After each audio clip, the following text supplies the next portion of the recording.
तो दोस्तों क्यों वो वासी, जी हाँ दोस्तों, ये बेहतरीन मूवी है 1951 की, जो कि बेहतरीन अंदाज में हमें देखने को मिली थी। और आप में से किसी सब्सक्राइबर ने इस मूवी के लिए कमेंट किया था, तो मैं आपके लिए लेकर आया हूँ इस वीडियो के अंदर पूरी जानकारी इस मूवी के बारे में आपको बताऊँगा, इसके pre production, releasing, casting fact, detail update के बारे में। तो वीडियो को जरूर से लाइक कीजिएगा, चैनल को सब्सक्राइब कर बेल आइकन दबाकर इसे हाल पर सेट कर दीजिएगा। आगे मैं आपको थोड़ी और जानकारी इसके बारे में बताता हूँ। यह फिल्म एक बड़ी व्यावसायिक सफलता थी। यह लगातार 6 हफ्तों तक 22 और कुल 11 हफ्तों तक यूएस बॉक्स ऑफिस पर नंबर 1 रही।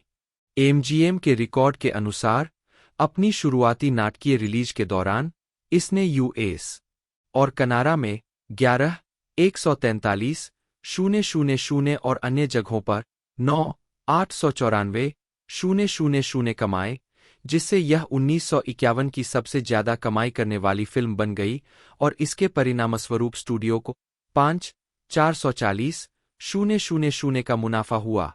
आलोचनात्मक प्रतिक्रिया।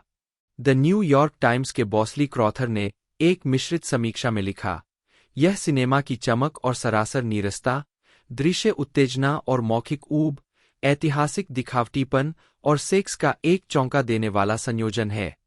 क्रॉथर ने सोचा कि सेसिल बी. डेमिले की the sign of the cross में भी मानव क्रूरता और विनाश के भयावह और रुग्ण तमाशे से मेल खाने के लिए कुछ भी नहीं था जो निर्देशक मर्विन लेरॉय ने इसमें दिखाया है। लेकिन इन दृश्य विजय और समृद्ध कल्पनाशील प्रदर्शनों के भीतर और आसपास एक घिसापिटा रोमांस है जो आपके दांत खट्टे कर सकता है। 23 वैरायटी ने लिखा कि यह फिल्म बॉक्सऑफिस प्रदर्शन के मामले में बर्थ ऑफ ए नेशन और गॉन विद द विंड के बराबर थी। इसमें आकार, दायरा, दिखावा और जोश है जो लंबे समय में पहली बार अबक्लिच सुपरकोलोसल शब्द को विश्वसनीयता प्रदान करता है। यह अपने सभी अर्थों में एक सुपरतमाशा है। 24 लॉस एंजल्स टाइम्स के एडविन शार्लट ने इसे अब तक बनी सबसे शानदार फिल्मों में से एक घोषित किया। इसकी चित्रात्मक भव्यता की बराबरी किसी अन्य निर्माण में नहीं की जा सकी। 25 द वाशिंगटन पोस्ट के रिचर्ड एल. कोए ने इसे एक शानदार मनोरंजक फिल्म कहा। हालांकि प्रसिद्ध उपन्यास पर आधारित यह विशाल, महंगी फिल्म पहले स्क्रीन पर 3 घंटे से अधिक समय तक चलती है, लेकिन आपको विश्वास नहीं होगा कि आप लगभग इतने लंबे समय तक वहां रहे हैं। 26 हैरिसन की रिपोर्ट ने घोषणा की, विशुद्ध समृद्धि, सेटों की विशालता, कलाकारों के आकार और टेक्निकलर फोटोग्राफी की सुंदरता के लिए अब तक निर्मित कोई भी तस्वीर क्वो वादिस से मेल नहीं खाती।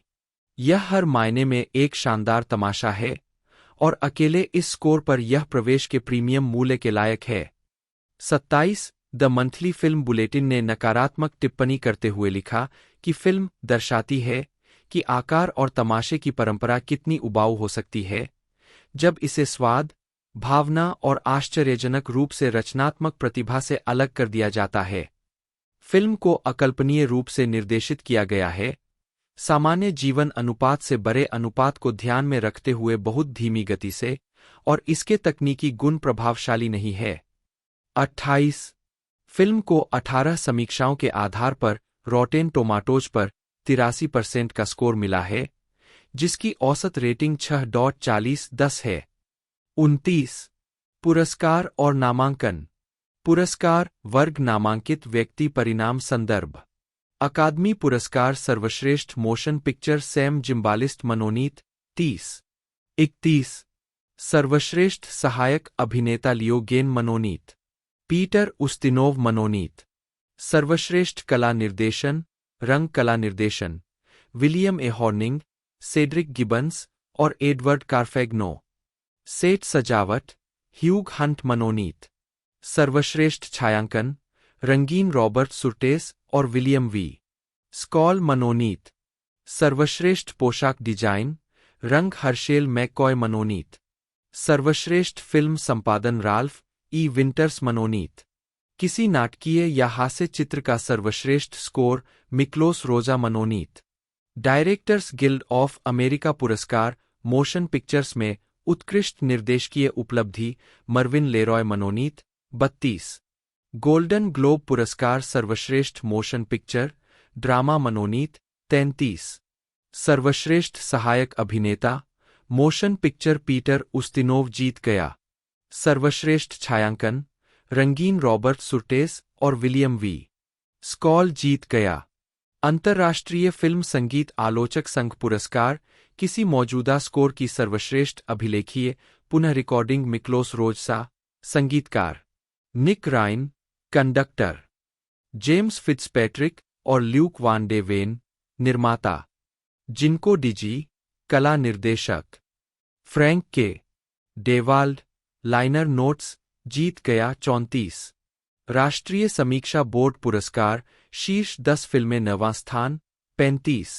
संगीत मिक्लोस रोजा 36 द्वारा संगीत स्कोर अपनी ऐतिहासिक प्रामाणिकता के लिए उल्लेखनीय है। चूंकि कोई प्राचीन रोमन संगीत नहीं बचा था, रोजा ने प्राचीन ग्रीक और यहूदी धुनों के कई अंशों को शामिल किया जैसे कि सेकिलोस एपिटाफ, मेसोमेडिस 37 द्वारा हाइमन टू द सन और हाइमन टू द सन अपने स्वयं के कोर ऑर्केस्ट्रल स्कोर में। 15 1950 में फिल्म निर्माण शुरू होने से पहले रोजा ने कल्वर सिटी में एमजीएम स्टूडियो ऑर्केस्ट्रा के साथ कई धूमधाम मार्च गाने और नृत्य की प्री रिकॉर्डिंग की और ये बच गए। 1951 में उन्होंने रॉयल फिल्हार्मोनिक ऑर्केस्ट्रा के साथ एमजीएम के ब्रिटिश स्टूडियो में पूरा स्कोर रिकॉर्ड किया, लेकिन ये रिकॉर्डिंग कथित तौर पर बाद में कल्वर सिटी स्टूडियो में आग लगने के कारण खो गई थीं। हालांकि उन सभी रिकॉर्डिंग के डबडाउन जो फिल्म में इस्तेमाल किए गए थे, लगभग 2/3 अतिरिक्त ध्वनि प्रभावों के साथ बच गए हैं। 1951 में एमजीएम रिकॉर्ड्स ने मूल साउंड ट्रैक संगीत ध्वनि प्रभावों के बिना के 12 ट्रैक के 3 अलग अलग संस्करणों और गति में ग्रामोफोन डिस्क जारी किए। नतीजतन मूल रिकॉर्ड किए गए अधिकांश स्कोर अभी भी विभिन्न प्रारूपों में उपलब्ध है। 36 1963 में एमजीएम रिकॉर्ड्स ने रोम के सिम्फनी ऑर्केस्ट्रा द्वारा बजाए गए रोजा के फिल्म स्कोर के अंशों का एक स्टीरियो संकलन निकाला, जिसका संचालन रोजा और कार्लो सविना ने किया। 39 रोजा ने ट्रायम्फल मार्च का संचालन किया। 15 1967 में रोजा ने नूर्नबर्ग सिम्फनी ऑर्केस्ट्रा में अपने महाकाव्य फिल्म स्कोर के अंशों के एक स्टीरियो संकलन का संचालन किया। इसमें क्वो वादिस से 3 चयन शामिल थे। 40 1977 में रोजा ने अपने स्कोर से 12 चयनों की एक स्टीरियो रिकॉर्डिंग की, एक बार फिर रॉयल फिल्हार्मोनिक ऑर्केस्ट्रा का संचालन किया। 41 2012 में निक रेन ने सिटी ऑफ प्राग फिल्हार्मोनिक ऑर्केस्ट्रा का संचालन करते हुए पूरे स्कोर 2 सीडी पर कुल 38 ट्रैक को रिकॉर्ड किया। इसमें संगीत के कई टुकड़े शामिल थे जो मूल रूप से रोजा द्वारा रिकॉर्ड किए गए थे, लेकिन फिल्म के साउंड ट्रैक पर इस्तेमाल नहीं किए गए थे। 42 फिल्म के अंत में एक विजय मार्च नए सम्राट गाल्बा की सेनाओं की सफलता की घोषणा करता है। इस थीम को रोजा ने बेनहूर 1959 में प्रसिद्ध रथ दौड़ से पहले द परेड ऑफ द सारथी से पहले संक्षिप्त ब्रेड एंड सर्कस मार्च के रूप में फिर से इस्तेमाल किया। 43 1982 में अपनी आत्मकथा में मिक्लोस रोजा ने निर्माता सैम जिम्बालिस्ट, एक प्यारे निजी दोस्त द्वारा उनके स्कोर को संभालने के तरीके पर खेद व्यक्त किया। उन्होंने संगीत का किसी भी तरह से उतना प्रभावी ढंग से उपयोग नहीं किया जितना उन्हें करना। Robert Taylor, Marcus Vinicius, Deborah Kerr Lygia के रूप में, लियो गेन पेट्रोनियस के रूप में, पीटर उस्तिनोव सम्राट नीरो के रूप में, पोपिया सबीना के रूप में पेट्रिसिया लाफन, सेंट पीटर के रूप में फिनले करी, अब्राहम सोफेर पॉल के रूप में, मरीना बर्टी यूनिस, बड़ी बेयर उर्सस के रूप में, फेलिक्स आयलमर प्लॉटियस, नोरा स्विनबर्न पोम्पोनिया के रूप में, राल्फ ट्रूमैन टिगेलिनस, नॉर्मन वूलैंड नर्व के रूप में, पीटर माइल्स नाजारियस, जेफरी डन टेरपनोस के रूप में, निकोलस हैनन सेनेका के रूप में, डीए क्लार्क स्मिथ फॉन के रूप में, रोसेली क्रचली एक्टे के रूप में, जॉन रुडॉक चिलो के रूप में, आर्थर वाल्गे क्रोटन, एल्स्पेथ मार्च मिरियम के रूप में, स्ट्रेल्सा ब्राउन रुफिया के रूप में, अल्फ्रेडो वारेली लुकान के रूप में, रॉबर्टो ओटावियानो फ्लेवियस के रूप में, विलियम टुब्स एनाक सेंडर के रूप में, पिएत्रो टोर्डी गैल्बा के रूप में।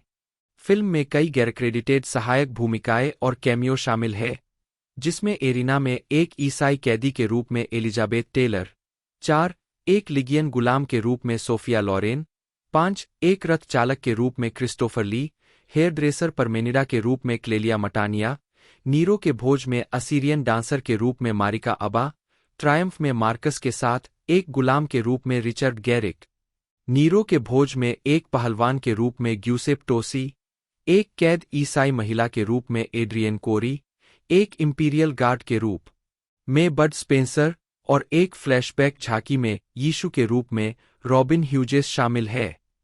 वर्णन एक गैर-क्रेडिटेड वाल्टर पिजन द्वारा प्रदान किया गया था। 6 उत्पादन पूर्व उत्पादन फिल्म क्वो वादिस के ट्रेलर से मरीना बर्टी और लियो गेन का स्क्रीनशॉट। 1930 के दशक के अंत में एमजीएम ने लेखक हेनरिक सिएनक्यूविच के उत्तराधिकारियों से 1896 के उपन्यास क्वो वादिस के बोलती चित्र अधिकार खरीदे। उसी समय उन्हें 1924 का मूक स्क्रीन संस्करण भी खरीदना पड़ा। कंपनी मूल रूप से इटली में फिल्म बनाने का इरादा रखती थी, लेकिन द्वितीय विश्व युद्ध छिड़ जाने के कारण इसे स्थगित करना पड़ा। युद्ध के बाद उत्पादन फिर से शुरू किया गया। रोम से 8 मील दूर 148 एकड़ और 9 साउंड स्टेज वाले विशाल सिनेसिटा स्टूडियो का पट्टा प्राप्त किया गया। महीनों की तैयारी के बाद कला निर्देशक, पोशाक डिजाइनर और सेट डेकोरेटर 1948 में रोम पहुंचे। बाहरी सेटों का निर्माण तुरंत शुरू हुआ। नीरो का विशाल सर्कस और नीरो के महल का बाहरी भाग, प्राचीन रोम का एक पूरा खंड, एक बड़ा पुल और प्लाटियस विला। एक्स्ट्रा के लिए हजारों पोशाकों का निर्माण शुरू हुआ, साथ ही पर्दे और कालीन, धातु और कांच के प्याले और 10 रथ भी बने। एपियन वे के एक हिस्से के नवीनीकरण के लिए आधिकारिक अनुमति दी गई। हॉलीवुड के सबसे प्रमुख पशु विशेषज्ञों में से एक ने यूरोप भर से शेर, घोड़े, बैल और अन्य जानवरों की खरीद शुरू की। फिल्मांकन से काफी पहले निर्माता, निर्देशक, मुख्य छायाकार और कास्टिंग निर्देशक रोम पहुंचे। फिल्म अंततः 22 मई 1950 को निर्माण में चली गई। 7 डलाई डेबोरा केर लिगिया के रूप में, लियो गेन पेट्रोनियस के रूप में, पीटर उस्तिनोव नीरो, पेट्रिसिया लाफन पोपेया के रूप में, मरीना बर्टी की यूनिस के रूप में पब्लिसिटी फोटो, रिंगलिंग संग्रहालय सारासोटा, फ्लोरिडा, ग्यूसेप्पे मोरेटी द्वारा बैल से बंधी लीजिया की कांस्य प्रतिमा। इस फिल्म में मूल रूप से एलिजाबेथ टेलर को लिगिया और ग्रेगरी पेक को मार्कस विनीसियस के रूप में कास्ट किया गया था। जब अगले साल प्रोडक्शन का काम बदल गया, तो ये भूमिकाएं डेबोरा केर और रॉबर्ट टेलर को मिल गईं। एलिजाबेथ टेलर ने सर्कस जेलों में एक ईसाई के रूप में एक बिना श्रेय वाली कैमियो भूमिका निभाई थी।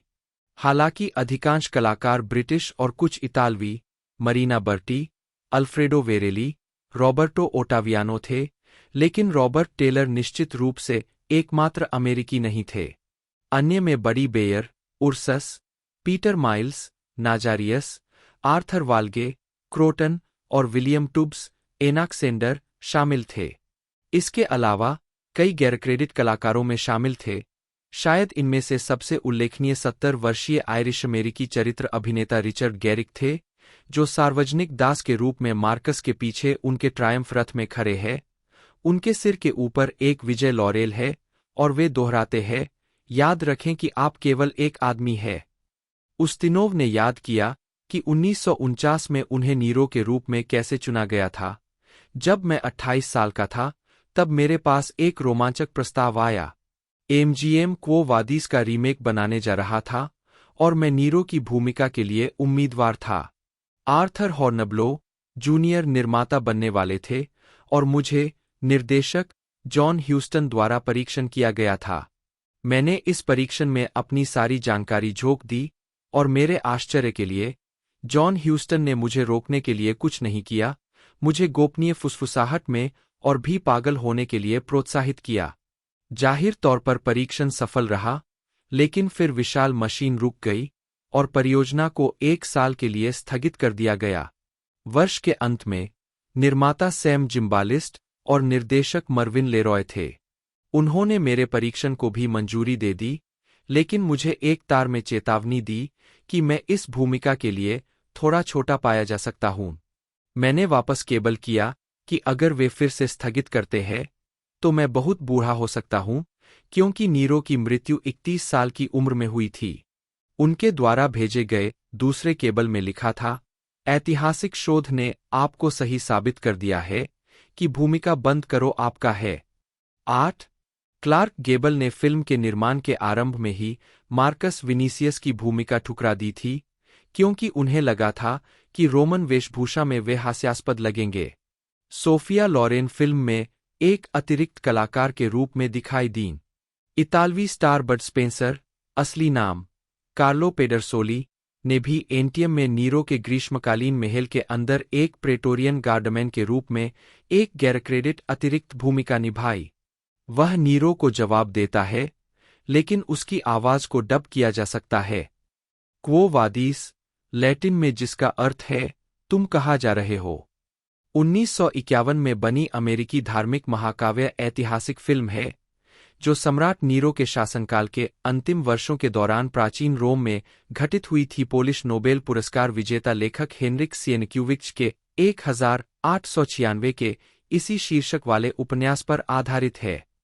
मेट्रो गोल्डविन मेयर द्वारा निर्मित और टेक्निकलर में फिल्माई गई, इसका निर्देशन मर्विन लेरॉय ने किया था और पटकथा एसेन बेहरमैन, सोनिया लेवियन और जॉन ली माहिन ने लिखी थी। यह सिएनक्यूविच के उपन्यास का चौथा स्क्रीन रूपांतरण है। फिल्म में रॉबर्ट टेलर, डेबोरा केर, लियो गेन और पीटर उस्तिनोव ने अभिनय किया है और इसमें पेट्रिसिया लाफन, फिनले करी, अब्राहम सोफार, मरीना बर्टी, बडी बेयर और फेलिक्स आयलमर भी है। संगीत मिक्लोस रोजा का है और छायांकन रॉबर्ट सुरेत्स और विलियम वी स्कॉल का है। यह फिल्म मेट्रो गोल्डविन मेयर द्वारा 2 नवंबर 1951 को रिलीज की गई थी। 64 और 68 ही के बीच की कहानी ऐतिहासिक और काल्पनिक दोनों घटनाओं और पात्रों को जोड़ती है और उस अवधि की प्रमुख घटनाओं को केवल कुछ हफ्तों के अंतराल में समेट देती है। इसका मुख्य विषय रोमन साम्राज्य का ईसाई धर्म के साथ संघर्ष और जूलियो क्लाउडियन वंश के अंतिम वर्षों में ईसाइयों का उत्पीड़न है। अपने शानदार और शक्तिशाली पूर्ववर्ती सम्राट क्लॉडियस के विपरीत नीरो भ्रष्ट और विनाशकारी साबित हुआ और उसके कार्यों ने अंततः रोम के पहले के शांतिपूर्ण सामाजिक व्यवस्था को नष्ट करने की धमकी दी। शीर्षक पीटर के अपोक्रिफल अधिनियमों में एक घटना को संदर्भित करता है।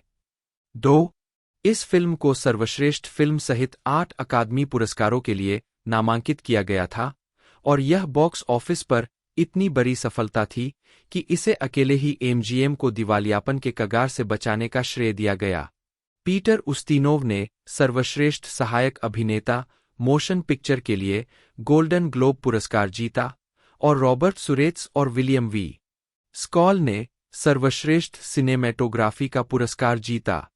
3 कथानक क्वो वादिस का दृश्य। मार्कस विनीसियस एक रोमन सैन्य कमांडर और 14 जेमिना का दूत है। ब्रिटेन और गॉल में युद्धों से लौटते हुए वह एक सेवानिवृत्त रोमन जनरल ऑलस प्लाटियस के घर में रहता है और पुराने जनरल की देखभाल में रोम की एक लिगियन बंधक लिगिया से प्यार करता है। मार्कस को पता नहीं है कि लिगिया, ऑलस और उसका परिवार धर्मनिष्ठ ईसाई है, जो उसी रात प्रेरित पॉल की मेजबानी करते हैं। मार्कस के चाचा पेट्रोनियस नेरो को अपनी सेवाओं के लिए पुरस्कार के रूप में लड़की को अपने भतीजे को देने के लिए राजी करता है। लिगिया इस व्यवस्था से नाराज होती है, लेकिन अंततः मार्कस से प्यार करने लगती है।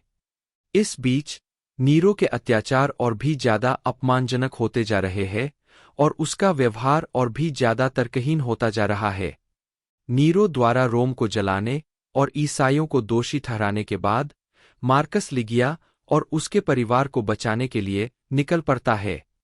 नीरो उन्हें अन्य सभी ईसाइयों के साथ गिरफ्तार कर लेता है और उन्हें अपने सर्कस में मारे जाने की निंदा करता है। कुछ को शेरों द्वारा मार दिया जाता है।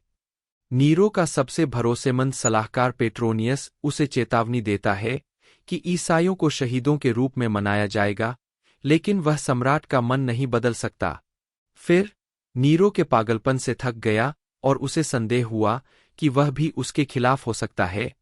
पेट्रोनियस नीरो को एक पत्र लिखता है जिसमें सम्राट के लिए अपना उपहास व्यक्त करता है, जिसे उसने पहले उसके द्वारा हत्या से बचने के लिए छुपाया था, और अपनी कलाई की धमनी काटकर आत्महत्या कर लेता है। उसकी दासी यूनिस, जो उससे प्यार करने लगी है, मुक्त होने के बावजूद उसके साथ मरने का चुनाव करती है। ईसाई धर्म प्रचारक पीटर को भी प्रभु के संकेत के जवाब में रोम लौटने के बाद गिरफ्तार कर लिया गया था, और वह सर्कस जेलों में मार्कस और लिगिया से विवाह करता है। बाद में पीटर को उल्टा सूली पर चढ़ा दिया गया, जो कि नीरो के प्रेटोरियन गार्ड द्वारा मजाक की अभिव्यक्ति के रूप में कल्पना की गई फांसी का एक रूप है। पोपेया, नीरो की पत्नी, जो मार्कस के प्रति वासना से भरी हुई है, उसके द्वारा उसे अस्वीकार किए जाने का शैतानी बदला लेने की योजना बनाती है। लिगिया को सर्कस में एक खूंटे से बांध दिया जाता है और एक जंगली सांड को अखाड़े में छोड़ दिया जाता है। लिगिया को सींगों से मारे जाने से बचाने के लिए लिगिया के अंगरक्षक उर्सस को अपने नंगे हाथों से सांड को मारने का प्रयास करना चाहिए। मार्कस को सम्राट के बक्से में ले जाया जाता है और उसे यह सब देखने के लिए मजबूर किया जाता है। यह कृत्य दर्शकों के बीच मौजूद उसके वफादार अधिकारियों को क्रोधित करता है। हालांकि उर्सस सांड को गिराने और उसकी गर्दन तोड़ने में सक्षम होता है। उस समय मार्कस किसी तरह अपने बंधनों से मुक्त हो जाता है और लिगिया तक पहुंचने के लिए अखाड़े में छलांग लगा देता है। उर्सस की जीत से बहुत प्रभावित होकर और यह देखकर कि लिगिया मार्कस की प्रिय है, जिसे अभी भी एक महान युद्ध नायक के रूप में माना जाता है, भील नीरो से जोरे को छोड़ देने का आग्रह करती है। वह ऐसा करने से मना कर देता है, भले ही उसके 4 दरबारी, सेनेका, वास्तुकार फोन, कवि लुकान और संगीतकार टेरपनोस भील की मांगों का समर्थन करते हैं।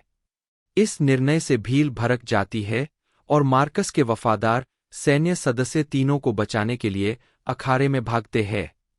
मार्कस ने नीरो पर रोम को जलाने का आरोप लगाया और घोषणा की कि जनरल गैल्बा उस समय शहर पर चढ़ाई कर रहा है, नीरो को बदलने का इरादा रखता है और उसे रोम का नया सम्राट घोषित करता है। भील विद्रोह करती है, अब यह दृढ़ता से मानती है कि रोम को जलाने के लिए ईसाई नहीं बल्कि नीरो जिम्मेदार है। नीरो अपने महल में भाग जाता है, जहां वह पोपेया का गला घोंट देता है और उस पर ईसाइयों को बलि का बकरा बनाने के लिए उकसाने का आरोप लगाता है।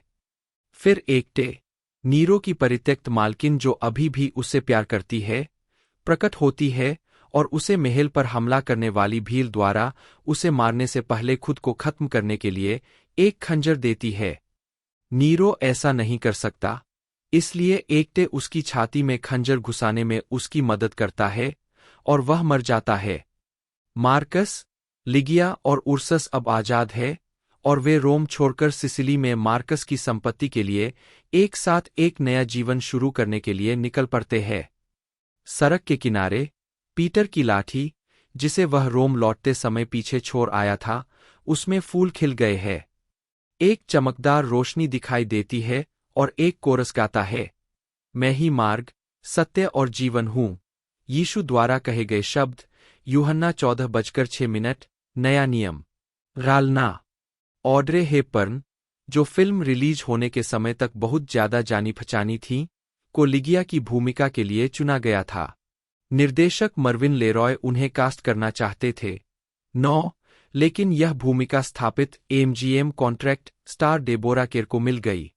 फिल्म के लिए उनकी पोशाक की अलमारी की तस्वीरें अभी भी मौजूद है। 10, 11। पेट्रिसिया लाफन को निर्माता और निर्देशक ने पोपेया की मुख्य भूमिका के लिए चुना था। जब उन्होंने फिल्म में एक छोटे से हिस्से के लिए उनका स्क्रीन टेस्ट देखा था। 12 उस्तिनोव ने अपनी आत्मकथा डियर मी में लिखा है कि निर्देशक मर्विन लेरॉय ने उस तरीके का सारांश दिया है जिसमें उन्होंने उस्तिनोव को सम्राट नीरो की भूमिका निभाते हुए देखा था, बहुत ही कामुकता के साथ। नीरो, मैं उसे जिस तरह से देखता हूं, वह एक ऐसा व्यक्ति है जो रातों को खुद से खेलता है। उस समय मुझे लगा कि यह एक बेतुका आकलन है, लेकिन थोड़ी देर बाद मैं इतना आश्वस्त नहीं था। यह अपने सबसे कामकाजी स्तर पर एक गहनता थी, और इसने मुझे अंततः इस विश्वास तक पहुंचाया कि कोई भी राष्ट्र रोमन चित्रों को अमेरिकियों की तरह नहीं बना सकता है। स्क्रिप्ट की अपरिहार्य अश्लीलता ने इसकी प्रामाणिकता में उतना ही योगदान दिया जितना कि इसकी दुर्लभ खुशियां। मुझे तब भी ऐसा ही लगा जैसा कि मैं आज महसूस करता हूं, आलोचनात्मक आवाजों की आलोचना के बावजूद, कि क्वो वादिस, स्वाद के अनुसार अच्छा या बुरा, एक असाधारण रूप से प्रामाणिक फिल्म थी, और नीरो को कभी कभी जो बकवास बोलने के लिए कहा जाता था, वह बहुत हद तक उस बकवास जैसा था जो नीरो ने शायद बोला था। 8 फिल्माने $7 मिलियन में निर्मित, यह उस समय की सबसे महंगी फिल्म थी। यह गॉन विद द विंड 1939 के बाद से एमजीएम की सबसे बड़ी कमाई वाली फिल्म बन गई। विशाल सिनेसिटा स्टूडियो में फिल्माया गया, जिसे 1937 में बेनिटो मुसोलिनी ने तानाशाह की मास्टर प्लान के तहत रोम को दुनिया की प्रमुख राजधानी बनाने के लिए खोला था। मुसोलिनी के बेटे विटोरियो मुसोलिनी और हॉलीवुड निर्माता हेल रोच ने बाद में 1937 में राम, रोच और मुसोलिनी कॉरपोरेशन बनाने के लिए बातचीत की, जिसे अंततः रद्द कर दिया गया। फासीवादी राज्य के साथ इस व्यापारिक गठबंधन ने 1930 के दशक के हॉलीवुड के दिग्गजों को भयभीत कर दिया, और अंततः 1938 में रोच ने अपने एमजीएम वितरण सौदे से हटकर यूनाइटेड आर्टिस्ट्स को अपना सौदा सौंप दिया। 13 युद्ध के बाद इटली में फिल्मांकन ने अमेरिकी स्टूडियो को अपार सुविधाएं और सस्ते इतालवी श्रम और अतिरिक्त कलाकार प्रदान किए, जिनकी हजारों की आवश्यकता थी। हॉलीवुड अक्सर सिनेसिटा लौटता रहा और अपनी कई बेहतरीन फिल्मों का निर्माण वहां किया, जिसमें हेलेन ऑफ ट्रॉय 1956, बेन-हूर 1959 और क्लियोपेट्रा 1963 शामिल है, जिनमें बाद की 2 फिल्में क्वो वादी से भी बड़ी थीं। बाद में इस स्टूडियो का इस्तेमाल कई इतालवी निर्माताओं और निर्देशकों ने किया, जिनमें फेडेरिको फेलिनी भी शामिल है। हॉलीवुड ऑन द टाइबर वाक्यांश का पहला उपयोग, जो इटली में अमेरिकी बेतहाशा फिल्म निर्माण के सुनहरे युग को संदर्भित करता है, 26 जून 1950 के अंक में टाइम के एक लेख के शीर्षक के रूप में प्रकाशित हुआ था, जब क्वो वादिस की शूटिंग रोम में हो रही थी। 14 संगीतकार मिक्लोस रोजा ने कहा कि उन्होंने अपना अधिकांश संगीत कल्वर सिटी स्टूडियो में लिखा था, जब फिल्म की शूटिंग इटली में हो रही थी। रश को हॉलीवुड में काटने के लिए वापस भेजा जा रहा था, उसी समय जब उन्हें रोम में काटा जा रहा था। मैंने काम करना शुरू कर दिया ताकि कम से कम कुछ तो तैयार हो, भले ही बाद में उसमें संशोधन करना पड़े। मैंने मुख्य पर्यवेक्षण संपादक मार्गरेट बूथ के साथ काम किया, जिनका तकनीकी ज्ञान अतुलनीय है। अंत में रोम दल अपने संस्करण के साथ घर पहुंचा। यह मार्गरेट द्वारा तैयार किए गए संस्करण से बहुत अलग नहीं था, और इसमें कोई बड़ी समस्या नहीं थी। सैम जिम्बालिस्ट आश्चर्यचकित और प्रसन्न थे कि मैंने 3 सप्ताह में सारा संगीत तैयार कर लिया था। मार्गरेट और मैंने पहले से ही जो काम किया था, उसके लिए धन्यवाद। 15 फिल्म में 10 इतालवी स्थानों का इस्तेमाल किया गया था, वाया अप्पिया के अपवाद के साथ।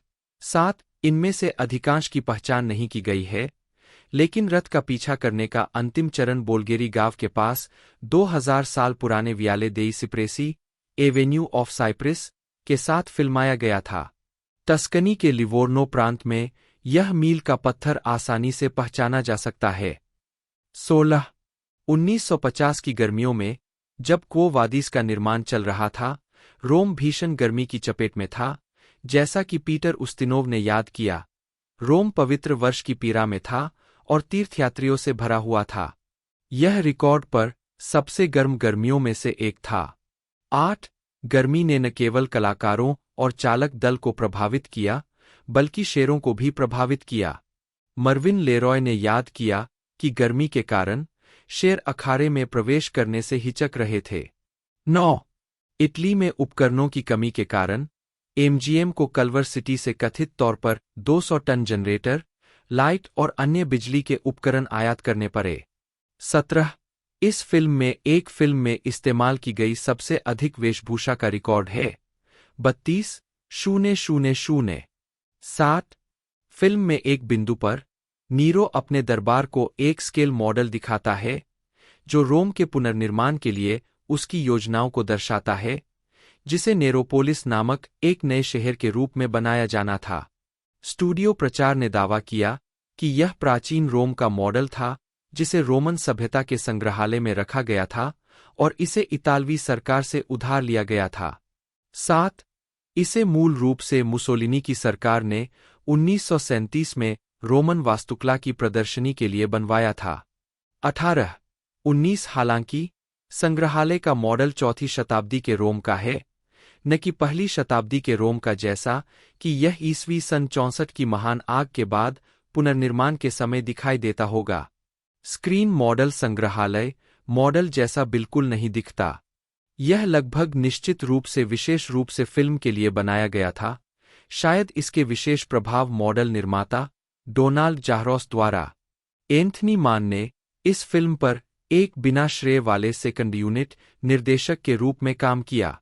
20. उन्होंने बर्निंग ऑफ रोम सीक्वेंस के दृश्यों की शूटिंग के लिए सिनेसिटा बैकलॉट पर 24 रातें 4 कार्य सप्ताह बिताई।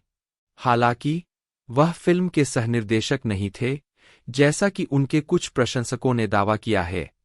21. उसी सीक्वेंस के साउंड स्टेज दृश्यों का निर्देशन मर्विन लेरॉय ने किया था। 8. अब एक शो बिजनेस प्रोफेशनल, लेरॉय ने अपनी न्यूज़बॉय की नौकरी छोड़ दी। 16 वर्षीय अभिनेता पियानोवादक क्लाइड कूपर के साथ जोड़ी बनाकर उन्होंने एक वाडेविल रूटीन लेरॉय और Cooper 2 kids and A piano बनाया। जोड़ी को काम मिलने में संघर्ष करना पड़ा और लेरॉय ने याद किया, अगर उन्होंने हमें कुछ पैसे दिए होते तो हम शौचालय में बजाते। जल्द ही उन्हें प्रीमियर वाडेविल सर्किट, पेंटेज, गस सन और ऑर्फियम द्वारा खोजा गया और राष्ट्रीय दौरों पर नियमित बुकिंग प्रदान की गई। 25. लेरॉय ने एक वाडेविलियन की जीवनशैली का आनंद लिया। कभी कभी ऐसे शो में दिखाई देते थे जिनमें उस युग के प्रतिष्ठित कलाकार शामिल होते थे। उनमें सारा बर्नहार्ट, हैरी हुडिनी और जैक बेनी शामिल थे।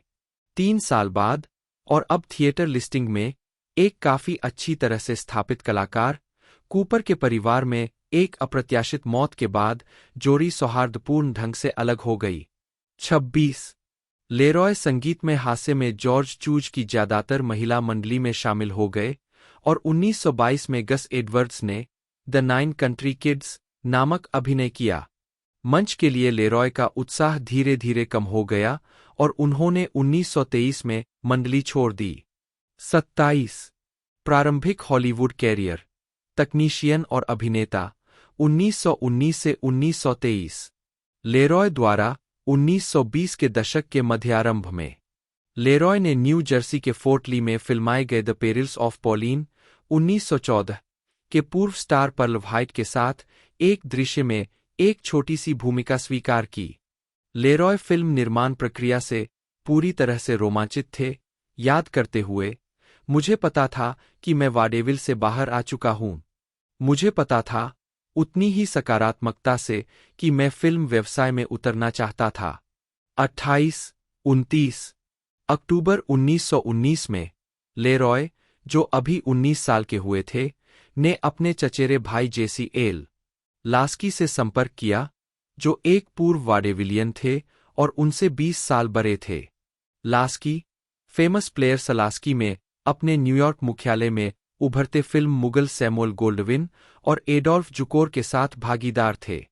लास्की ने लेरॉय को उनके हॉलीवुड स्टूडियो में रोजगार विभाग को नोट दिया। एक हफ्ते बाद लेरॉय ने अमेरिकी गृहयुद्ध की फिल्म सीक्रेट सर्विस 1919 के लिए वार्डरोब यूनिट में काम करना शुरू कर दिया, जहां उन्हें प्रति सप्ताह $12.50 मिलते थे। 30-31 फिल्म इतिहासकार किंगले कैनहम के अनुसार लेरॉय के उत्साह, ऊर्जा और जोश के अलावा जेसी लास्की को आकर्षित करने के कारण लेरॉय को फिल्म टिंटिंग यूनिट में लैब तकनीशियन के पद पर पदोन्नति मिली।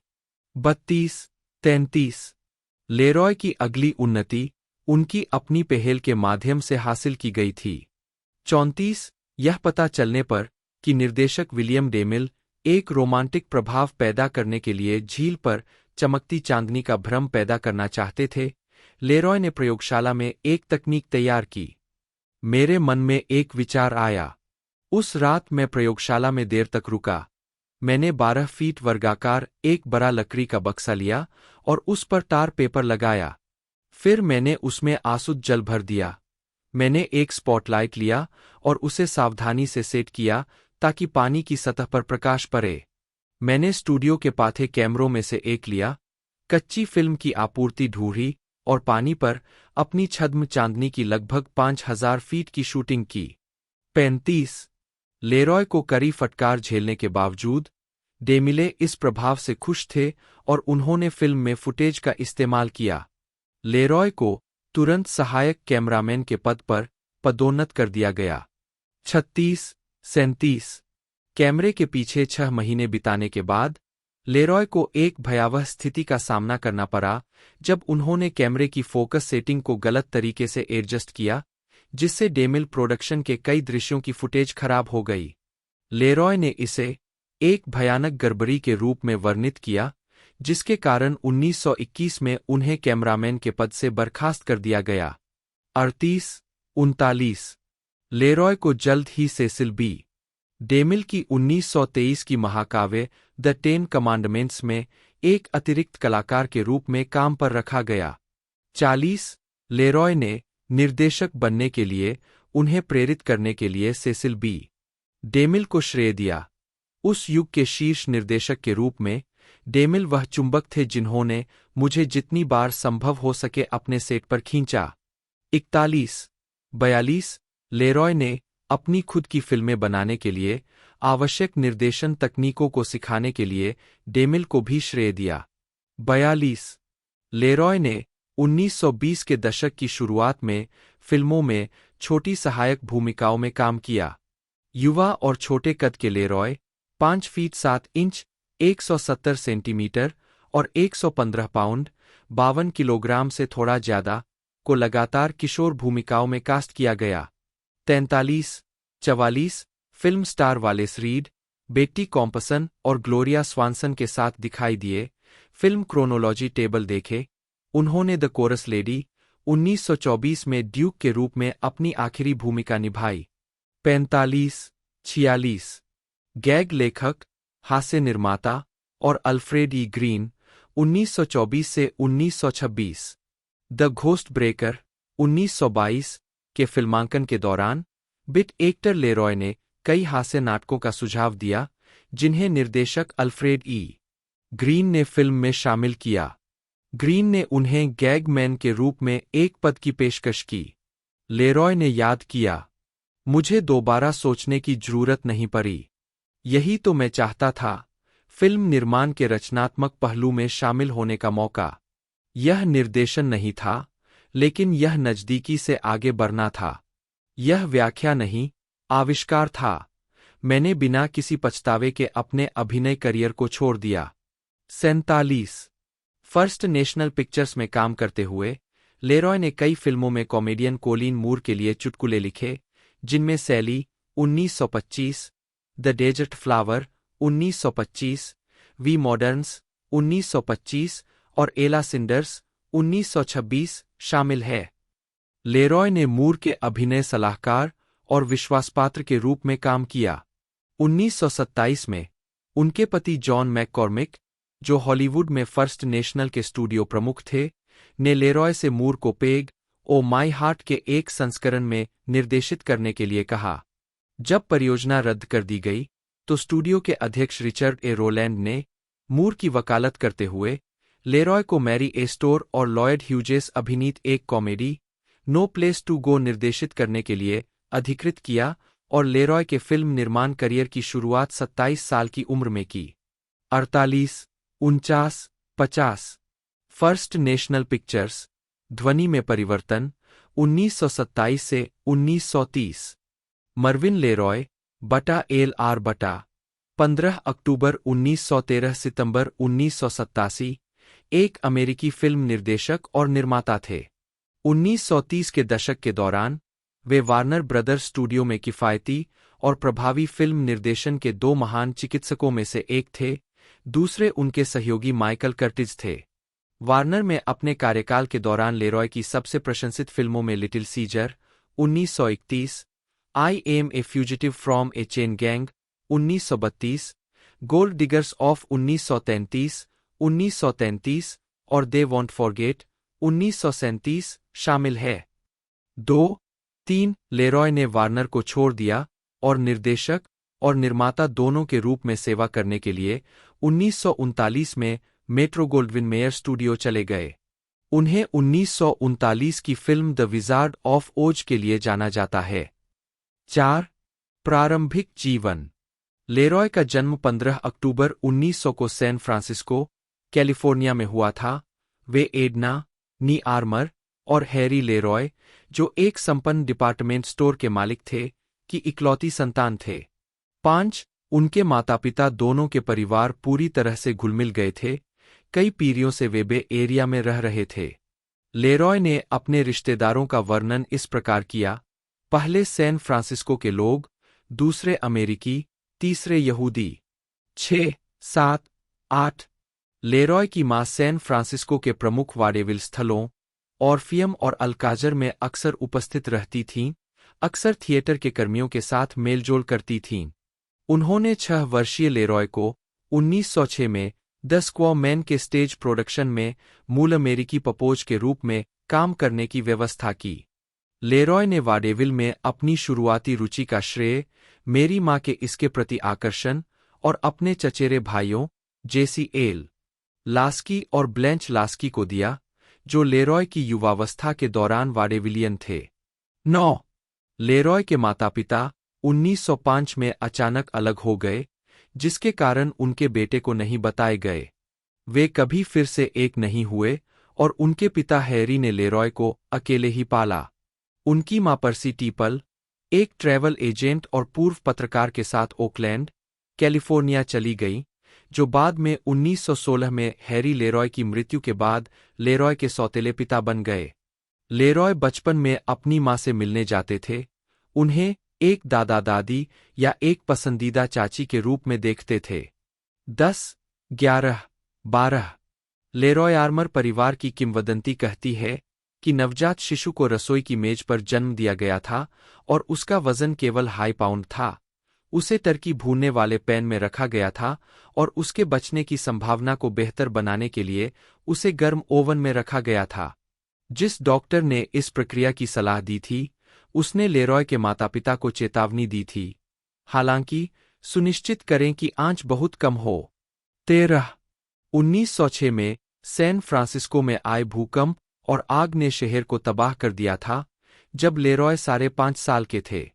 जब सुबह सुबह भूकंप आया, तो वह दूसरी मंजिल पर अपने बिस्तर पर सो रहे थे, जिससे घर ढह गया। न तो लेरॉय और न ही उनके पिता को गंभीर शारीरिक चोट लगी। उनके पिता की आयात निर्यात की दुकान पूरी तरह से नष्ट हो गई।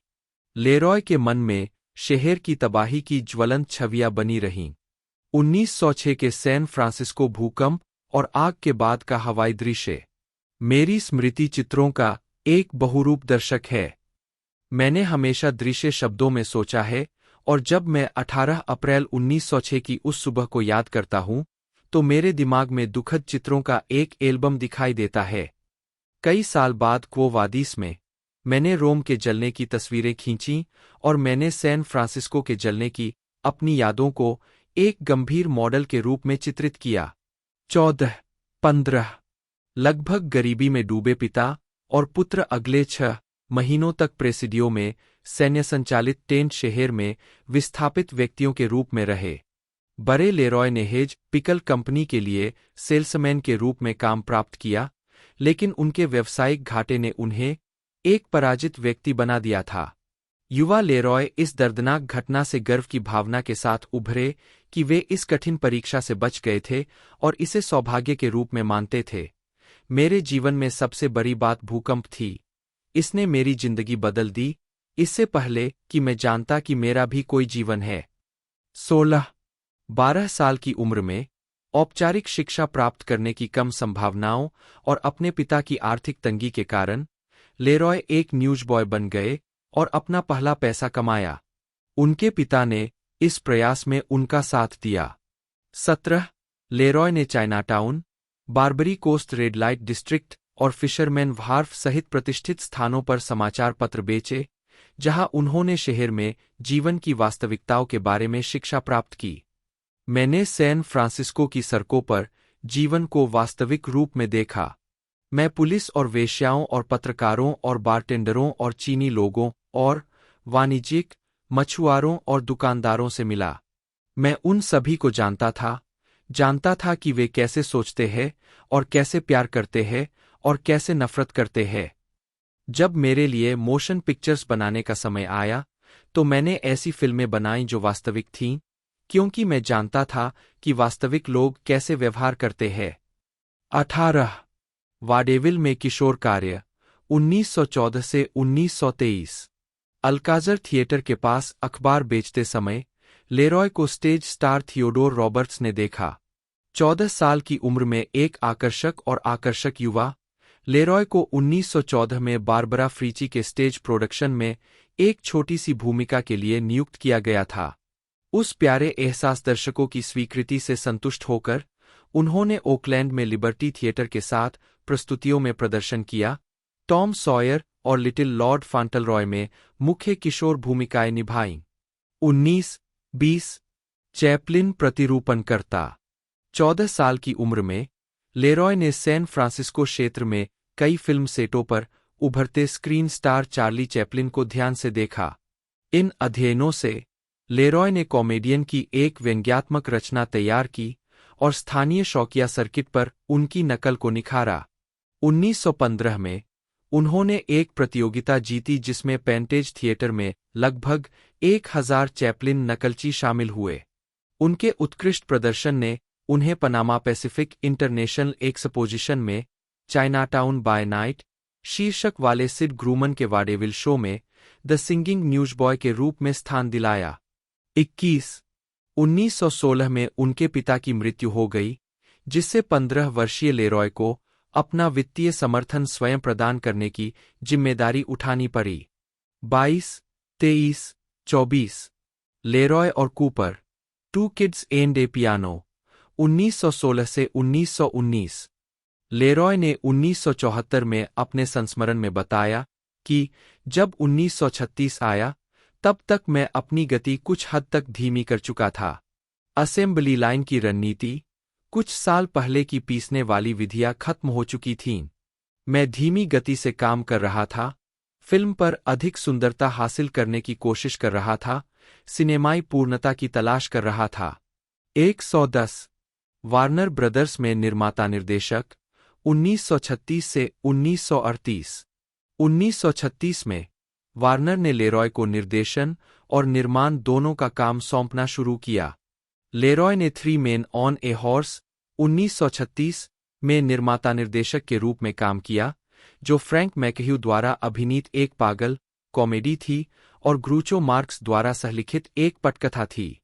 इसके बाद 1937 में the king and the coarse girl I, जिसमें फ्रांसीसी अभिनेता फर्नांड ग्रेवेट ने अभिनय किया। दोनों फिल्मों में जॉन ब्लोंडेल ने सह-अभिनय किया। 111, 112, 113 लेरॉय ने निर्देशक जेम्स व्हेल की द ग्रेट गैरिक 1937 का भी निर्माण किया, जो ब्रायन अहर्ने के साथ एक ऐतिहासिक कॉमेडी थी, जिन्होंने प्रसिद्ध अंग्रेजी अभिनेता की भूमिका निभाई थी।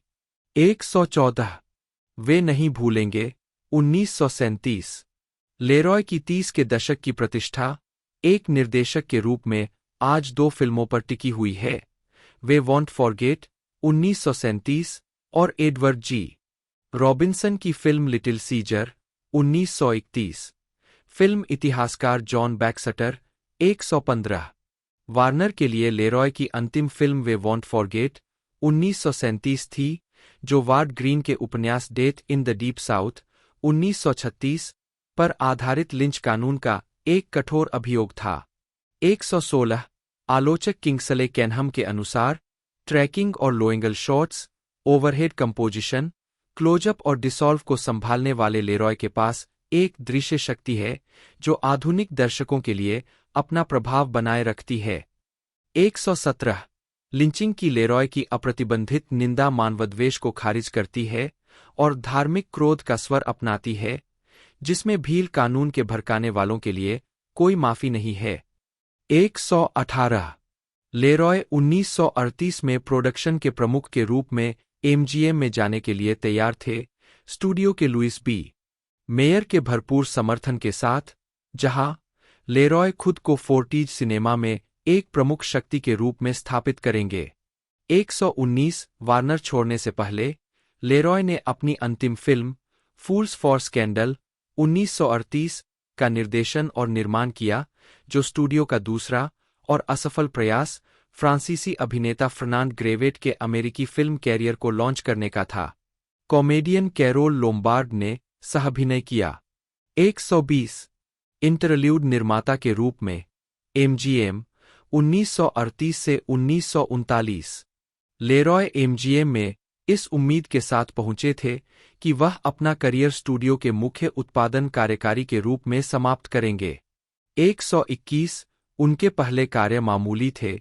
122 dramatic school 1938 Robert B Sinclair Luise, Rainer Paulette, Goddard अभिनीत एक रोमांटिक ड्रामा और एमजीएम में लेरॉय की पहली film.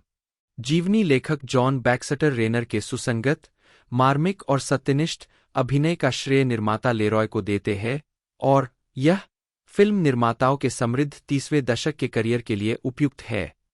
123 124 stand up and fight 1938 WS Van Dyke, Wallace Beery की फिल्म, जिसमें रॉबर्ट टेलर और फ्लोरेंस राइस थे।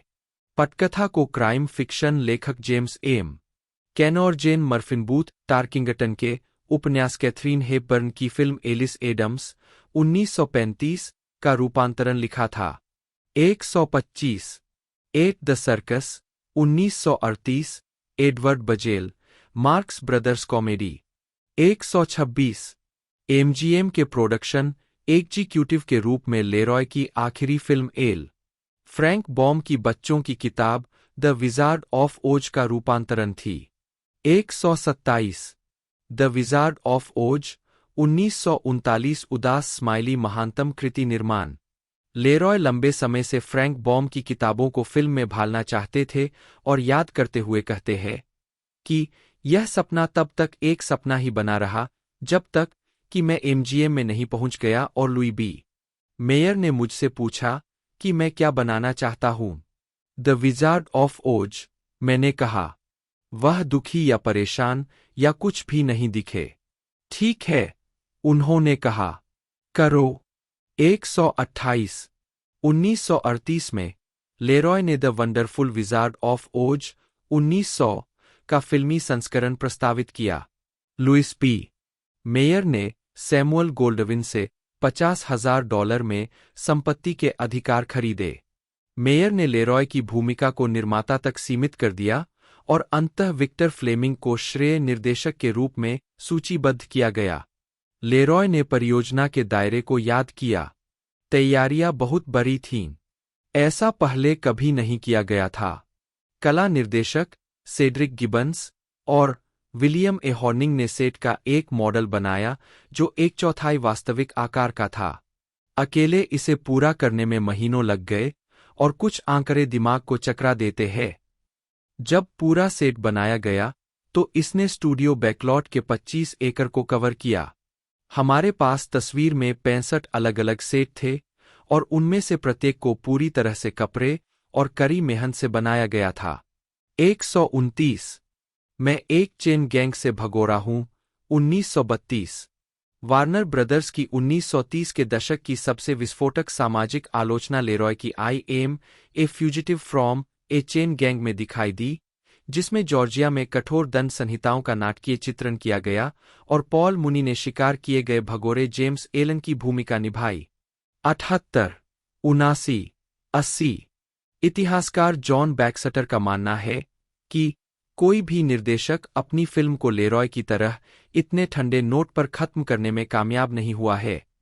मुनी का फरार अपराधी, जिसे झूठे तौर पर कठोर श्रम की सजा सुनाई गई थी, एक छुपे हुए शिकार में बदल जाता है। अपनी अलग हो चुकी प्रेमिका द्वारा पूछे जाने पर कि तुम कैसे रहते हो, वह फुसफुसाता है, मैं चोरी करता हूं और रात में वापस चला जाता है। 81, मुनी ने एलाइन मैकमोहन के साथ द वर्ल्ड चेंजेस 1933 और ग्लेंडा फेरेल के साथ हाय नेली 1934 में लेरॉय के साथ प्रभावी ढंग से काम करना जारी रखा। 82, 83, 84। बहुमुखी प्रतिभा वाले लेरॉय ने वार्नर ब्रदर्स में कठोर और विदूषक दोनों तरह के किरदार निभाए। उनकी हार्ड टू हैंडल 1933 में जेम्स कैग्नी ने एक तेजतर्रार और बेरहम बेईमान ठग की भूमिका निभाई, जो अक्सर हास्य प्रभाव के लिए होती है। उनकी 1933 की फिल्में टगबोट एनी, लेरॉय के साथ एमजीएम को रिन पर, मैरी ड्रेसलर और एल्मर द ग्रेट के साथ, 3 फिल्मों में से अंतिम जो लेरॉय ने कॉमिक जोई ब्राउन के साथ बनाई थी, निर्देशक की गैंगस्टर मेलोड्रामा के विपरीत है। 85, 86। लेरॉय की सामाजिक थीम वाली कहानी उनके 3 ऑन ए मैच 1932 में स्पष्ट है, जो 3 युवतियों के भाग्य का अनुसरण करती है, एक स्टेनोग्राफर, एक शो गर्ल और एक सोशलाइट, जिन्हें क्रमशः बेटे डेविस, जॉन ब्लोंडेल और एन ड्वोरक ने निभाया है। उनके कुशल परिवर्तन और क्रॉसकटिंग उनके पात्रों के सामाजिक उत्थान और पतन में त्वरित और प्रभावी अंतर्दृष्टि प्रदान करते हैं। गंदे बैकस्ट्रीट और सस्ते मोटलों का निर्दयी माहौल इसे चित्र का विषय बनाए बिना एक अंतर्निहित सामाजिक आलोचना के रूप में कार्य करता है। 87, द गोल्ड डिगर्स ऑफ 1933, 1933। 1933 का संगीत में गोल्ड डिगर्स उस शैली के उत्कृष्ट उदाहरणों में से एक है जिसे वार्नर ब्रदर्स ने 30 के दशक में रिलीज किया था। 88, जबकि कोरियोग्राफर बुस्बी बर्कले द्वारा अवास्तविक, ज्यामितीय, अक्सर कामुकता से भरे नृत्य मंचन चित्र पर हावी है।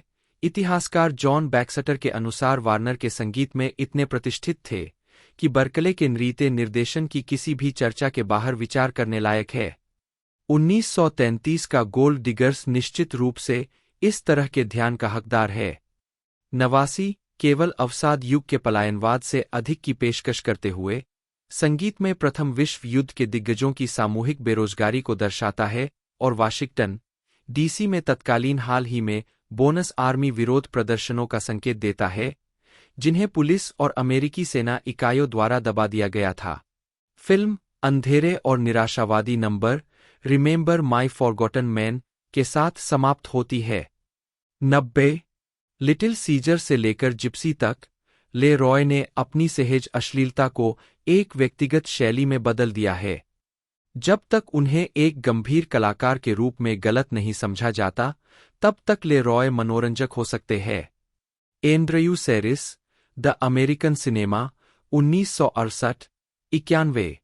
लेरॉय का हास्य तत्वों पर नियंत्रण और कठोर नायिकाओं Ruby Keeler, Joan Blondell, Aline MacMahon और जिंजर रोजर से संपन्न कलाकारों का उनका निर्देशन, बर्कले के कोरियोग्राफ किए गए नंबरों से मुक्त होने पर भी स्टैंडअलोन मनोरंजन प्रदान करेगा। 92, 93 मैकमोहन, जो क्रूर त्रिक्सी की भूमिका निभाती है, को बाद में लेरॉय की नाटकीय हीट लाइटनिंग 1934 के लिए मुख्य हत्यारे के रूप में चुना गया, एक ऐसी तस्वीर जो निर्देशक आर्ची मेयो की द पेट्रीफाइड फॉरेस्ट 1936 को दर्शाती है। 94, 95, 96। लेरॉय ने 1934 में वार्नर के लिए हैप्पीनेस अहेड नामक एक संगीतमय कॉमेडी बनाई, जिसमें जोसेफिन हचिंसन ने मुख्य भूमिका निभाई, जो एक समाज की उत्तराधिकारी है जो डिक पॉवेल द्वारा अभिनीत एक खिड़की धोने वाले को लुभाती है। 97, 1935, the lamps of China, sweet Adeline, page Miss Glory और आई फाउंड स्टेला पेरिश के लिए तेल। एलिस टिसरेल होबार्ट उपन्यास का एक रूपांतरण। Oil for the lamps of China चीन में एक अमेरिकी तेल कंपनी की जांच है जो एक महत्वाकांक्षी कंपनी के आदमी के साथ उसके पितृसत्तात्मक और अपमानजनक व्यवहार पर केंद्रित है, जिसका किरदार पैट ओब्रायन ने निभाया है। जोसेफिन हचिंसन ने उनकी लंबे समय से पीड़ित पत्नी का किरदार निभाया है। लेरॉय ने माहौल को विकसित करने और ओब्रायन के संघर्ष को व्यक्त करने के लिए असेंबल सेटिंग्स में संरचनात्मक समानताएं, काइरोस्कोरो लाइटिंग और संगीत में लेटमोटिव्स की सिनेमाई तकनीकों को प्रभावी ढंग से नियोजित किया, जो उनके प्रतिशोध में समाप्त होता है। 98, 99, 100। लेरॉय 1935 में स्टेज प्रोडक्शन के फिल्म रूपांतरण के साथ हल्की कॉमेडी और रोमांस में लौट आए। 1929 जेरोम कर्न और ऑस्कर हैमरस्टीन टू नाटक, जिसमें आइरीन डन ने अभिनय किया। उसके बाद मैरियन डेविस वाहन पेज मिस ग्लोरी हर्स्ट के कॉस्मोपॉलिटन पिक्चर्स के लिए फिल्माया गया, और आई फाउंड स्टेला पेरिश, जिसमें कि फ्रांसिस ने एक भावुक टूर डी फोर्स प्रदर्शन किया। 101, 102, 103। Anthony adverse 1936। हार्वे एलन द्वारा लिखित लोकप्रिय 1200 पेज के ऐतिहासिक रोमांस पर आधारित वार्नर की एंथनी एडवर्स 1936 लेरॉय की अब तक की सबसे प्रतिष्ठित परियोजना थी।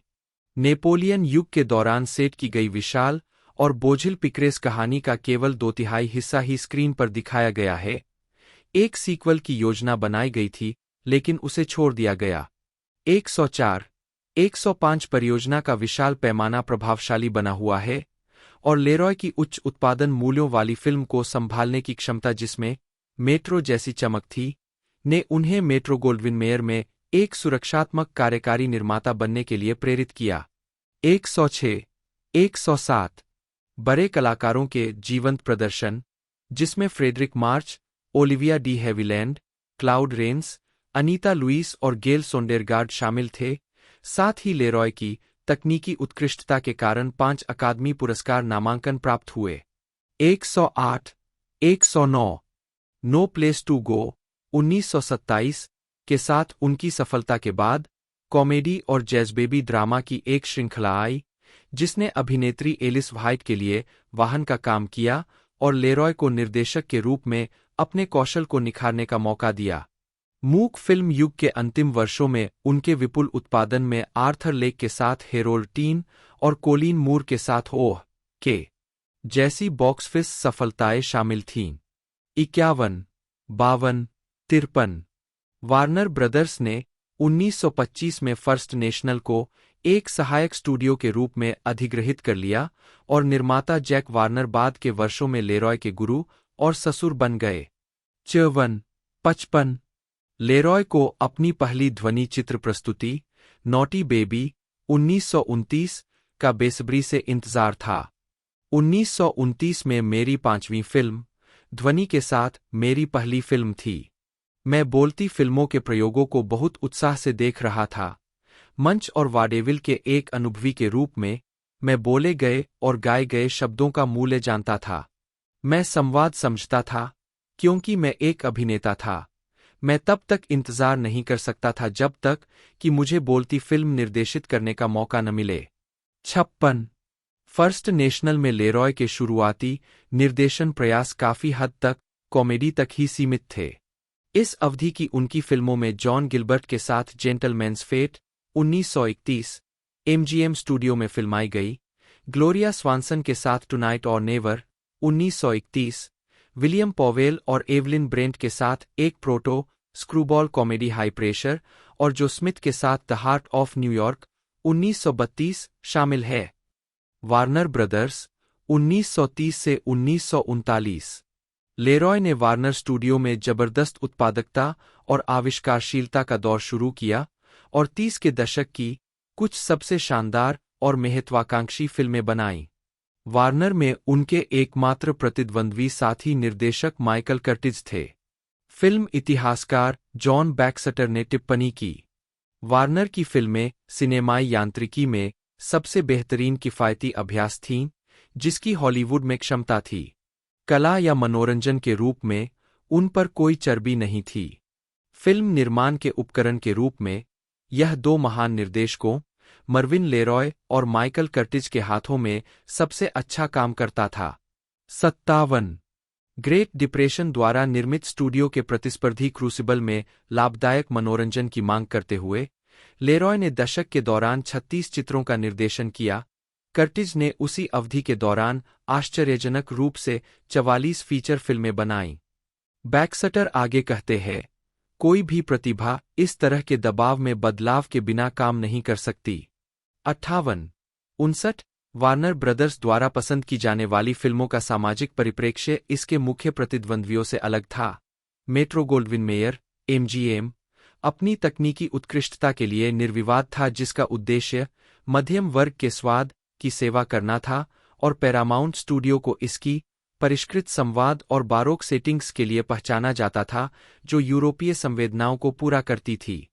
60 इसके विपरीत वार्नर ब्रदर्स की फिल्मों में कामकाजी वर्गों को आकर्षित करने वाले विषय थे। 61 लेरॉय के जीवनी लेखक किंग्सले कैनहम लिखते हैं, वार्नर की सामग्री की सामयिकता और कामकाजी वर्गों के लिए इसकी सीधी अपील इसे अन्य स्टूडियो से अलग करती है। MGM या पैरामाउंट के परिष्कार की तुलना में उनकी फिल्मों में जो चमक की कमी थी, उसकी भरपाई उनकी रोजमर्रा की सामग्री की प्रस्तुति से पर्याप्त रूप से हो गई। कामकाजी वर्ग लोगों, स्थितियों और परिवेश से अपनी पहचान बना सकता था। 62 लेरॉय का 30 के दशक की शुरुआत में उत्पादन असाधारण था। निर्देशक स्टूडियो में फिल्म निर्माण की दर की पुष्टि करते हैं। अगर कर्टिज की खराब फिल्में निराशाजनक है, तो लेरॉय की असफलताएं देखना असंभव है। जब उनकी शुरुआती अवधारणा दोषपूर्ण थी या भारी भरकम स्क्रिप्टिंग के कारण विफल हो गई थी, तो वे हेनरी किंग की तरह ही अपने सबसे खराब समय में भी नीरस हो सकते थे। लेरॉय को बनाए रखने के लिए एक दृढ़ केंद्रीय विषय की आवश्यकता थी, जो उनकी परिकल्पना के लिए एक ठोस आधार था, और जब उनके पास यह था, तब उनकी फिल्में कम से कम कर्टिज द्वारा छुई गई ऊंचाइयों तक पहुंचीं। जीवनी लेखक जॉन बैक्सटर, उनकी हॉलीवुड इन द 30s 1970 से 63 जब दुनिया मंदी से बाहर निकलने के लिए संघर्ष कर रही थी, मैंने एक के बाद एक फिल्में बनाईं। यह मेरे लिए और सामान्य रूप से हॉलीवुड के लिए जबरदस्त गतिविधि का दौर था। मैंने खुद को अपने काम में झोंक दिया। हमें मांग को पूरा करने के लिए काम करते रहना था। जनता फिल्मों के लिए अपनी भूख में बहुत ज्यादा थी। पड़ोस के थिएटरों में डबल फीचर थे और बिल आमतौर पर हफ्ते में 2 बार बदलता था। इसका मतलब है कि वे हफ्ते में 4 नई फिल्में दिखा रहे थे, साल में 208, और यह सिर्फ एक थिएटर था। 64 लेरॉय ने पीछे मुड़कर देखा तो स्वीकार किया कि मैंने उन्हें इतनी बार और इतनी तेजी से शूट किया कि वे मेरी स्मृति में एक साथ मिल गए। 64-65 लेरॉय के सामाजिक यथार्थवाद ने भ्रष्ट राजनेताओं, बैंकरों और बेकार अमीरों का मजाक उड़ाया, जबकि कड़ी मेहनत करने वाली कोरस लड़कियों, टैक्सी ड्राइवरों और बेलहॉप्स के डिप्रेशन युग के अनुभवों का जश्न मनाया, जो न्यूयॉर्क के झगड़े में अपना गुजारा करने के लिए संघर्ष कर रहे थे। चमक और पॉलिश को बेकार दिखावा माना जाता था। 66-67 गैंगस्टर शैली, लिटिल सीजर 1930 दया की मां, क्या यह रिको का अंतिम शब्द है? लिटिल सीजर में काल्पनिक माफिया सरगना एनरिको बेंडेलो के प्रतिष्ठित अंतिम शब्द 68-69 लेरॉय ने पहली बार कॉमेडी रोमांस थीम वाली फिल्मों से अपने नाटक नंबर्ड मैन 1930 के साथ अलग राह पकड़ी, जो सैन क्वेंटिन जेल में फिल्माए गए अपराधियों के चरित्र का अध्ययन था। जोसेफ वॉन स्टर्नबर्ग की मूक क्लासिक अंडरवर्ल्ड 1927 के साथ आपराधिक तत्वों के चित्रण को लोकप्रियता मिली थी, जो उनके अकेले बायरोनिक गैंगस्टर बुल वीड का एक काल्पनिक उपचार था।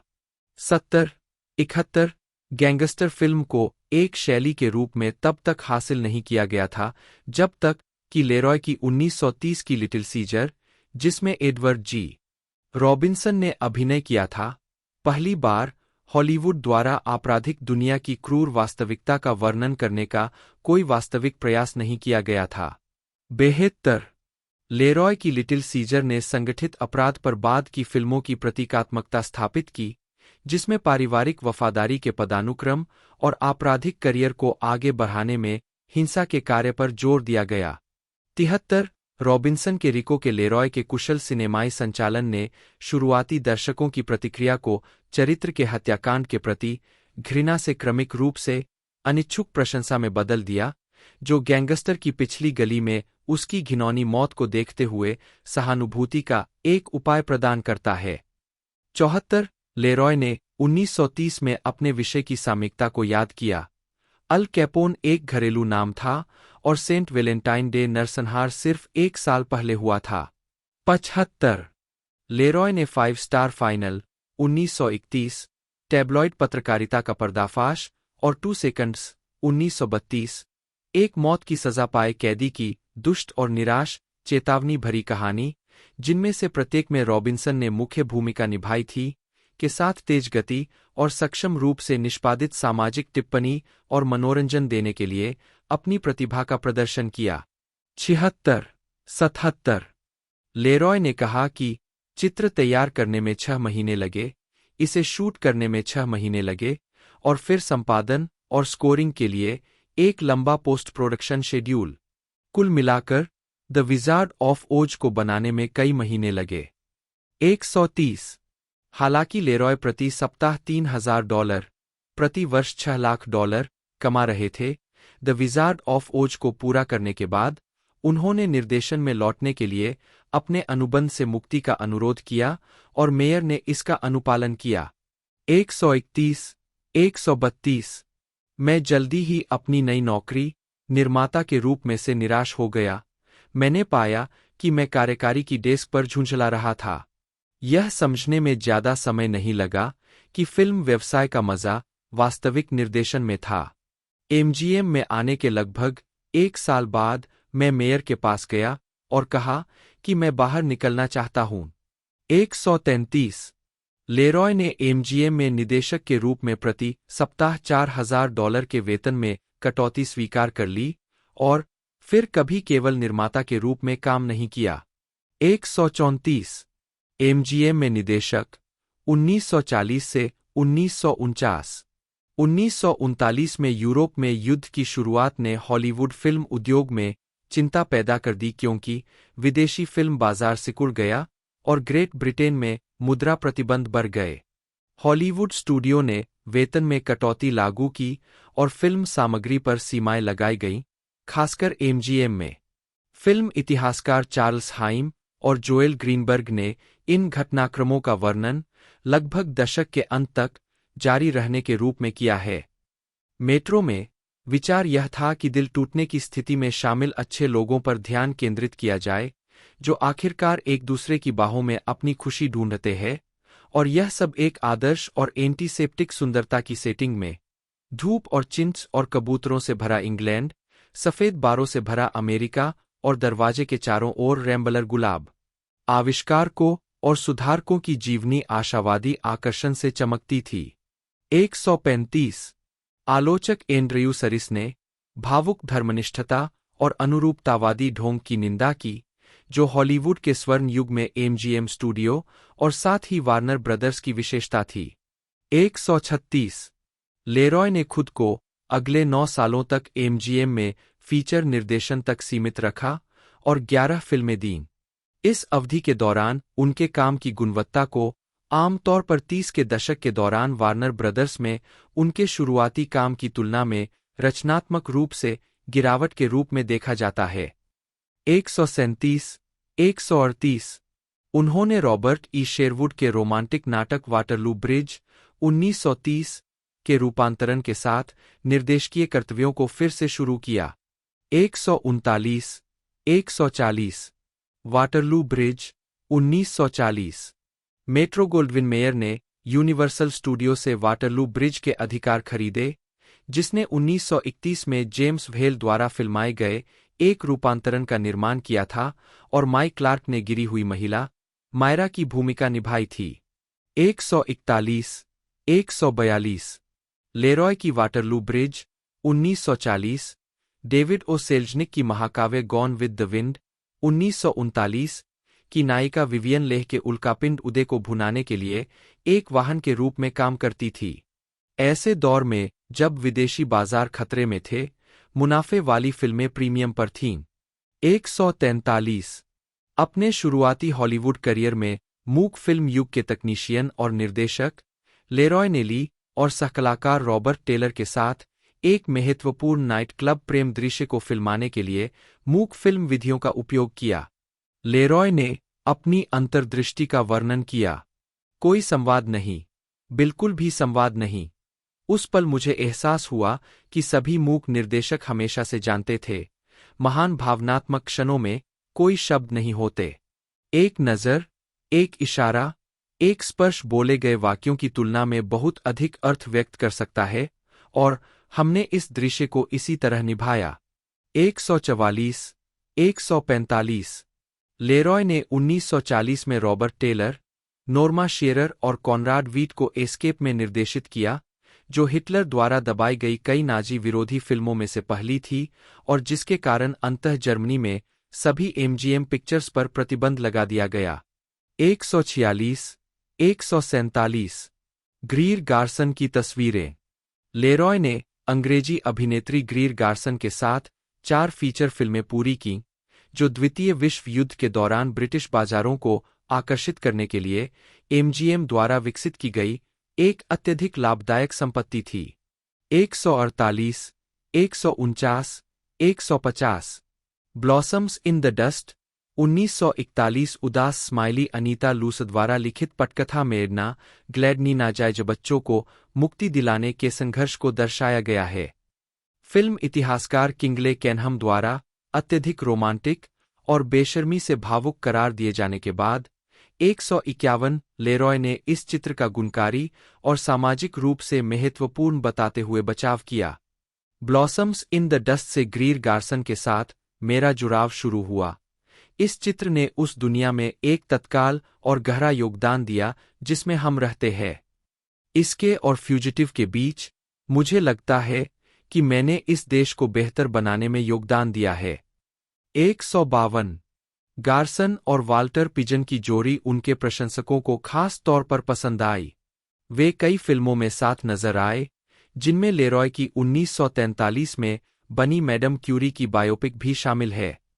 153 154 लेरॉय की पहली रंगीन फिल्म के रूप में ब्लॉसम्स इन द डस्ट सौंदर्य की दृष्टि से मनभावन और नई टेक्निकलर तकनीक के कुशल संचालन को प्रदर्शित करती है।